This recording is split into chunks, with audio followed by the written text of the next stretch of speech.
Hey guys, I wanted to tell you a couple stories about my life on the farm. I'd like to make this a series, hopefully, once I remember everything that's happened to me while I've been on the farm. The first one that stuck out to me was one that happened when I was probably 13 or 14. I was getting ready to go to bed. You know, I'm showered up, I've got my pajamas on, just ready to go to bed. And all of a sudden, me and my mom hear this sound outside, like something's hitting the side of our house. And you know, we were like, maybe like the little like kiddie pool flew into the side of the house, because it's always windy in North Dakota. But then the sound kept happening and it got louder. And we're like, what could be making that sound outside? Keep in mind, it's pitch black outside. The only lights are coming from inside of our house, because our, we call it like our outside light. It's a lot of farmers have them. It's a big pole on top is a really bright like floodlight, so you can see where you're going at night.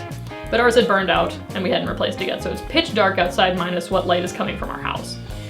And so I peek out of our back door and there's a bull in our backyard trying to move our picnic table around. The bull's name is Randy. I've been bottle feeding him for probably a year just because we bought too much milk replacer and we're trying to use it up. So he's a pretty big boy, but also not too big because he is a bottle fed. And so Randy, this pitch black bull in the pitch black night, is pushing our picnic table around, and we're like, well, he's gonna damage something if we don't get him back inside. So what do? I put on my cowboy boots over top of my pajamas, and I go outside. I run to the barn because I know where the barn is, because you just get the layout of your place after you've been there for a while. And I go and grab Randy's food bucket and I fill it with some grain.